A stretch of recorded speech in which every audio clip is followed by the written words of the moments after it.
Pak Saud, seperti tadi kita sebutkan, tax ratio Indonesia itu turun terus, nggak nyampe 11%, outlook di 2025 juga diperkirakan demikian. Jadi, apa yang harus segera dibenahi oleh regulator tentu saja, karena kan mereka yang bisa bikin aturan. Karena tadi kan Pak Saud bilang, "Nggak usah lah bikin target-target." Masalahnya kalau nggak dibikin target, belum tentu juga nanti penerimaan negara naik gitu loh, Pak.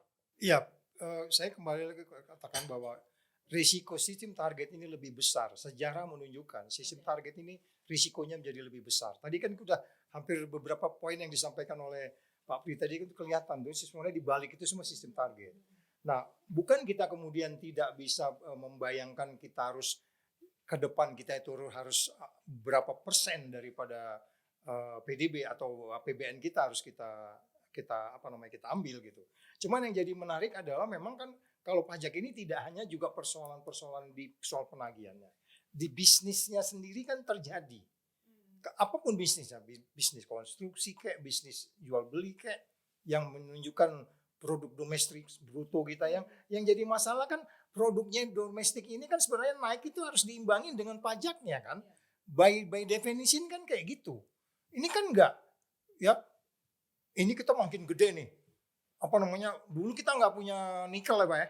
Nikel tuh belum ada, batu bara juga terbatas. Tapi kok masih di bawah segitu, berarti kan ada sesuatu yang nggak benar. Iya kan? Karena kalau kalau benar PDB-nya naik, kegiatan ekonominya naik, itu ini harus ikut ketarik gitu loh. Karena kan dari situ nanti petugas teman-teman pajak ini memajaki yang dilakukan di bisnisnya itu gitu ya kan. Dari tax ratio di sini gitu. Dari pajak yang ditagih di sini dibandingkan itu kan. Definisinya kan begitu ya kan. Tax ratio itu ya adalah jumlah yang ditagih dengan produk domestiknya. Produk domestiknya ini naik, ini yang di atas ini ikut naik sebenarnya harusnya gitu. Sehingga kemudian kita bisa naik.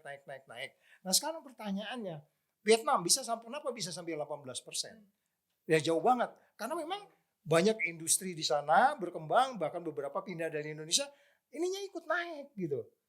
Nah kenapa nggak terjadi? Kenapa itu terjadi? Makanya saya bilang tadi, dengan sistem target itu, si petugas PP ini juga udah bilang, ya udah deh, Ilona pokoknya lu tahun depan mesti segini lah, pokoknya awas lu. Tadi 200. 200 ya, jidatnya 200 ya. Udah gitu. Padahal sebenarnya dia bisa sampai 300 sebenarnya. Kamu pun udah tenang-tenang aja. Gue ketemu kemarin ya gini ya. Nah, makanya saya bilang tadi kembali lagi, Ilona ini ekonominya ini risikonya apa ini? Saya wajib pajak nih. Risikonya apa? Kemungkinan kamu nggak lapor sesuai dengan yang harusnya dilaporkan. Itu kan kelihatan. Kan bisa dicek dari ekspor impornya dan kemudian itu kan banyak semua yang bisa memungkinkan kita yakin sebenarnya angka kamu Ilona 300 deh, ya kan? Tapi karena memang dia udah sistem target di kepala saya itu kan udah punya nih WP-WP-nya nih, udah dia diem gitu loh. Nah akhirnya kan nggak naik-naik, ekonomi juga tidak sebenarnya akhirnya tidak memberikan sesuatu yang banyak kepada untuk ini kan pajak ini kan larinya nanti ke kesehatan, infrastruktur, ya, sekolah dan seterusnya. Ya angkanya nggak signifikan berubah.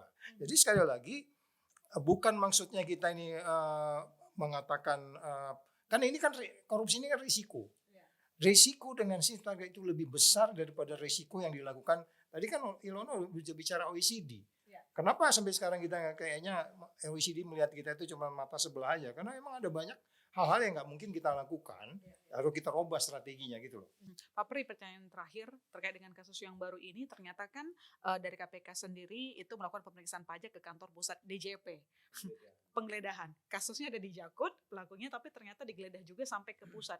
Apakah ini mengonfirmasi tadi disebutkan oleh Pak Saud bahwa ada sistem yang memang harus diubah secara menyeluruh, uangnya nyampe ke pusat? Dari penyitaan yang pas OTT itu memang pas saya coba cermati ada hitung-hitungan misalkan ya dananya kan harusnya ada 4 miliar tapi yang diterima yang disita kan lebih dari itu. Kemudian di pemberitaan berikutnya memang si petugas pajak, oknum petugas pajak juga menerima dari yang lain. Nah dari yang lain itu di mana? Nah kemungkinan besar kan berarti data. Nah tinggal ini petugas pajaknya sebelumnya ada di mana nih? Kan ada yang dari KPP di daerah Jawa Barat lainnya, ada juga yang ini. Itu yang kemudian ditelusuri. Jadi arahnya ke sana. Contoh kasus yang Angin Prayitno Aji itu awalnya dari mana? Awalnya itu adalah dari stafnya yang berinvestasi di Maluku. PPATK melihat di situ kemudian ternyata nyambung sampai Angin Praitno Aji bahkan sekarang masih berlanjut Hmm. itu. Jadi arahnya ke sana.